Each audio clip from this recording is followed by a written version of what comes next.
everybody hear me okay? First of all, I'd like to thank all of you for coming. It tells me what a special man my father was. My dad was born on October the 26th of 1925 on the Big Bend Road in Montgomery Creek, the first child of John Franklin Felch Sr. and Nova Mary Bunn. He was the second generation to be born in Shasta County and is a descendant of original pioneers to Shasta County. He lived his entire 89 years here and was proud to brag about that. He graduated from Shasta High School in 1943, left for a few years to serve in the U.S. Navy, and then returned to help his dad on the farm, or the ranch. He was married and had 3 children, my brother Mike, my sister Marcia, and myself.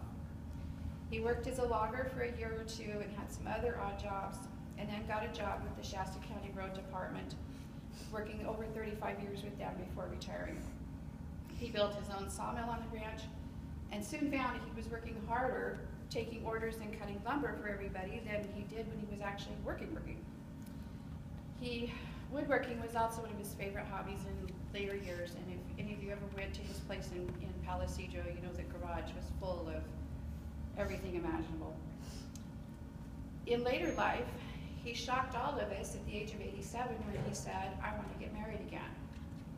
He married Ruby Ricketts only a few short years ago, and while their time together was short, he was very devoted for her, and she became his cranky old lady. That's how he referred to her right up to the end.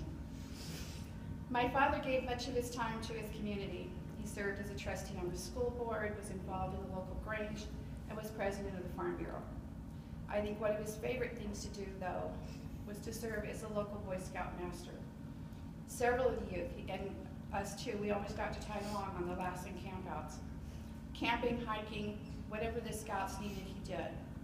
And several of those have contacted me and told me what a great influence he was on their lives, even saying that they're the men that they are today because of the influence of my dad.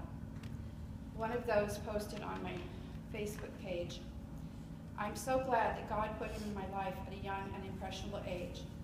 So many of my values and behaviors I can attribute to Frank Felch, scoutmaster, neighbor, friend, and role model.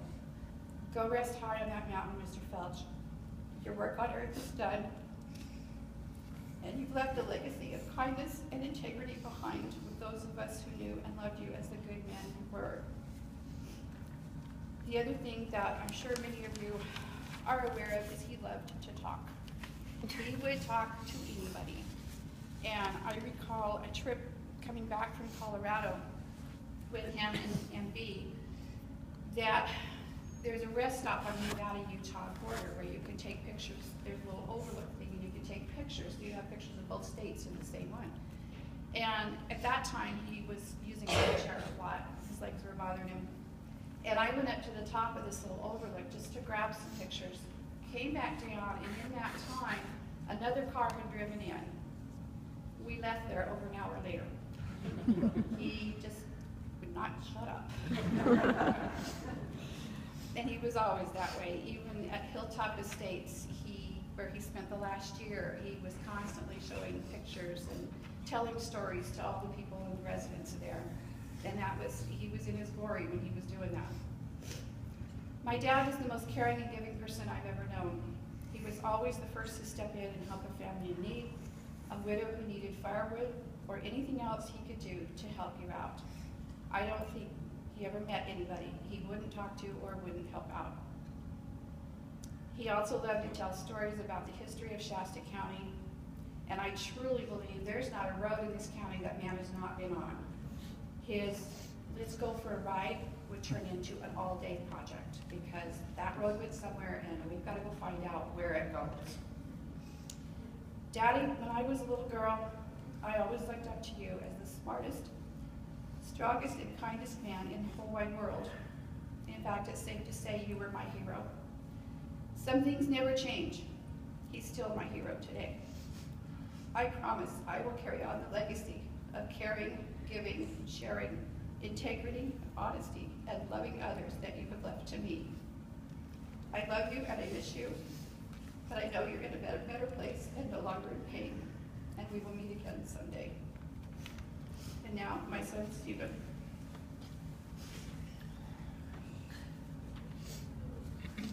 I'm Steve Patrick, the oldest male grandchild. But it's really difficult story. Many of you don't know me. My father passed away many, many years ago. I only remember meeting him once, and without him in my life, my grandfather was kind of my male role model, and what a great one to have. And one of the things that I wanted to just a story of what meant a lot to me was when I was about 14 years old or so, I was visiting my grandfather, and we were up at the ranch and doing some irrigation, and we get done around noon. So he grabs a chainsaw in the truck, and he's like, let's go down the bottom of the hill. What's going on? So we go down there, and he's like, I need that tree to be on the ground, and I need you to deep branch it, cut it into 16-inch sections, and I'll be in the truck taking a nap. So I'm going, really? Okay. So I go to work and I just cut down the tree because he showed me how to do all of that. I wouldn't have known how to do anything before that. So I cut it all up and get it in the truck, and it's all around. So we come back to his house there in Bella Vista, and he's like, okay, now I need it split. And luckily he had an actual splitter, and I didn't have to do it by hand. But we split it all up, and it was over 100 degrees. We split it up, and I said, okay, you want me to stack it by the house here? And he's like, no, put it back in the truck. And I'm looking at him going, Grandpa, I'm only human here, come on. But, of course, he's do what I tell you to do. I don't want to hear nothing. So I did it, and put it back in the truck, and he's all right, come on, let's get in the truck. And we drive out to Happy Valley. And I'm just confused, going, where in the heck are we going? What's going on here? And we pull up to this lady's house, and he knocks on the door, and she's an older lady that lived by herself. Her husband passed away the year previous to that, and she didn't know he was coming. We just showed up with a full truckload of wood, and he's like, well, I know that you don't have any wood to keep your house warm this winter, so that's what I'm here to do, and my grandson's going to stab you wherever you want. So I just looked at him and I go, I get it. She's by herself. And that's just the type of person that he was. Always, always thinking about it. Other people first. Other people were always first before himself. And so we stacked all the wood up for this lady, and we get back in the truck, and he says, something I'll never forget in my life. He said, when you know people that need help, don't wait for them to ask. Just help them. Just help them. And that was him. He wasn't going to wait for anybody to ask you. He knows that you need help. He was just going to do it. And that's just the integrity and I'll just never ever forget that. And so next time somebody is moving, go help them. But he just meant the world to me, and I was so thankful that I got to see him last Sunday, just 8 days ago. And I brought my little girls, and I got to see him smile, and that was just, I'll never, ever, ever forget that. And he just meant the absolute world to me. And I love you, Grandpa, and please tell Grandma I said hi. If anybody else would like to speak or say something nice, that would be great. Good morning. I'm Marcia, Frank's oldest daughter. I have 5 grandchildren, 14 great-grandchildren. My daddy couldn't tell you which one half of them were because they just kept showing up. First, we'd like to thank each and every one of you for taking time out of your busy schedules to help us say goodbye to Daddy. I'll sure miss him. Miss hearing his comments. Miss hearing him call me years ago his dumb blonde. And that comment has been passed on to my daughter Carrie. She is his dumb blonde. Unfortunately, there's no more blondes, so that one will end up stopping. And the little things that he said as I'd walk in and out of his room.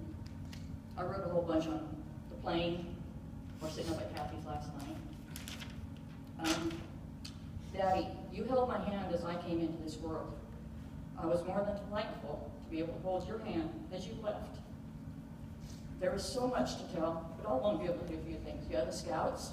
Daddy knew what you guys were doing at night because he would sneak around behind the tents while the boys were in the tents talking. And I heard the stories. I heard the stories from here, 299 up to Jim Phipps, his chiropractor.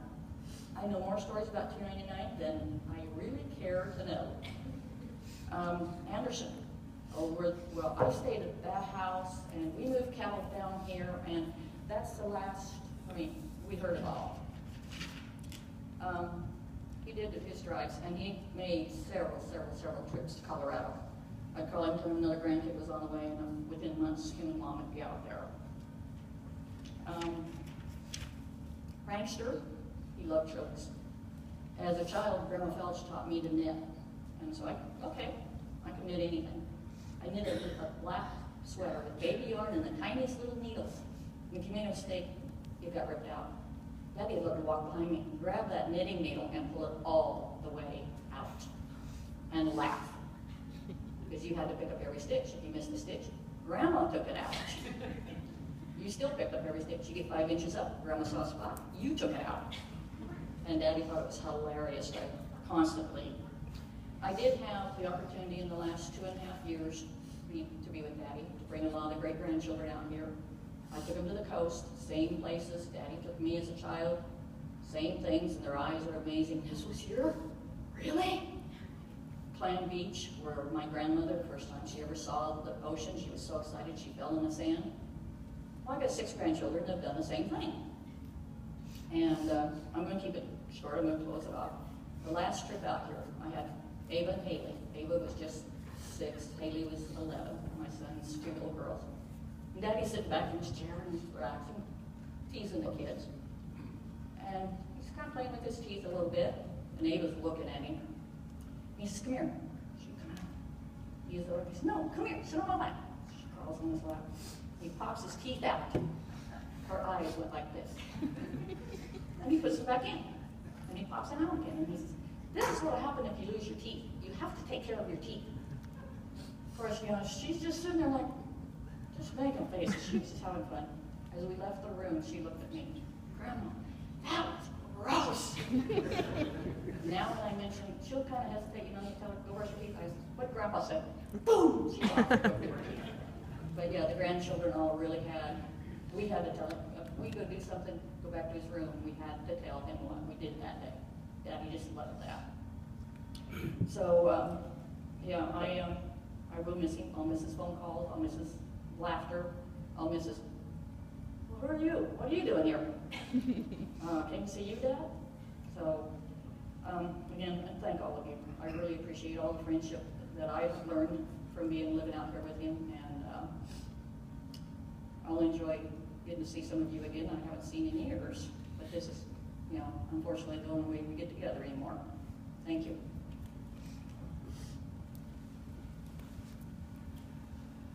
Anybody else? I'd like to say something. I don't ever do this at funerals, but he meant a lot to me, and I think to a lot of us. And we're in the troop. You are. I'm Bob Skinner. We were neighbors for about 15 years, next door neighbors. We had one character who lived in between the 2 of us, and that was our grandpa Frank. Oh, yeah. And he kind of ran brought the 2 families back and forth, his kids, and then he adopted my dad, and we just kind of had the big valley up there that we lived in, were raised in, and we worked together hand in hand. But when you were talking about, he said, "Give that chainsaw and go and cut that 16-inch rounds." I remember he did that to us as scouts, and we had to figure out how to tie all these knots on our own, and we did it with his help. And he was just a good guy, and I really, you lucky to have him as a father. Yes, we were.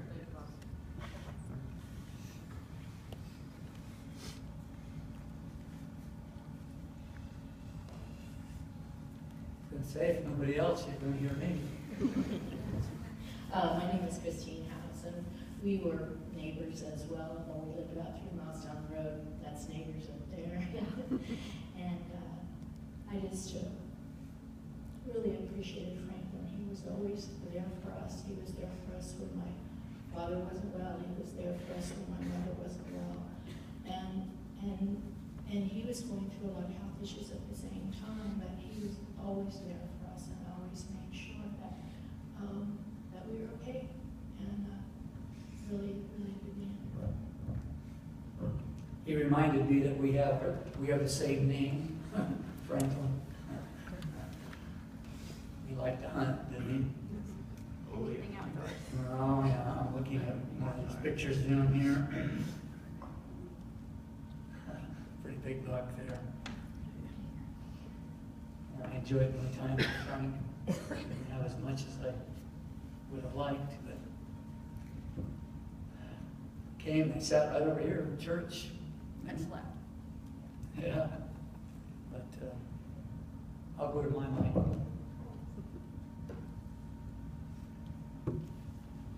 Okay, am I back on? All right, I want to read some verses out of John chapter 14. The night before Christ's crucifixion, he spoke to the disciples, addressed their heart. They were troubled because of his coming death, because of the circumstances. And he addressed them, first addressing their heart and then addressing their home, which is great advice for us 2,000 years later. He said, "Do not let your heart be troubled. You believe in God, believe also in me. In my Father's house are many dwelling places." King James reads that mansions, dwelling places. "If it were not so, I would have told you, for I go to prepare a place for you.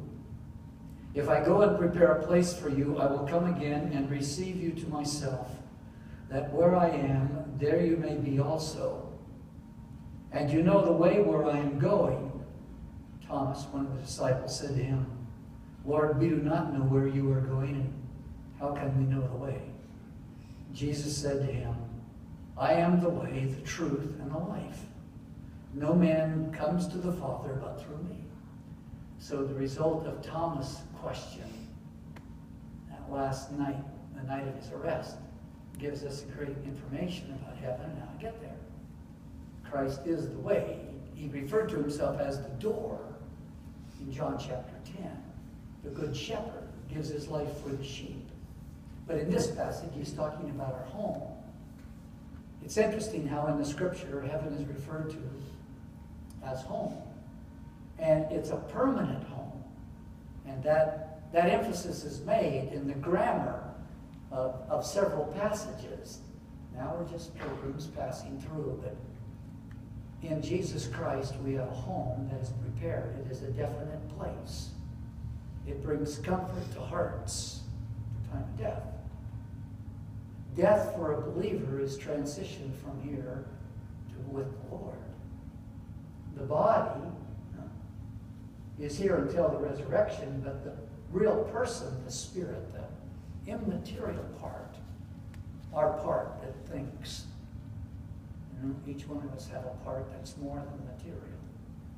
And that part, our real person, goes to be with the Lord the moment of death. The word death means separation. Physical death, the separation of the spirit from the body. Spiritual death, the separation of the person from God. Death is always a separation. That's the idea. So the Apostle Paul wrote to the Corinthians, and he said that as long as we are at home in the body, we are away from home from the Lord. He said, "I have a desire to be away from home, out of the body, and to be at home with the Lord." The word home in the New Testament language, which was written in Greek, means to be with one's own people. It's really a neat thought. To be with one's own people and to be there permanently. In 1 Thessalonians chapter 4, which I'm going to read at the graveside, we have this great truth about the hope of a believer. And those who have trusted Christ as Savior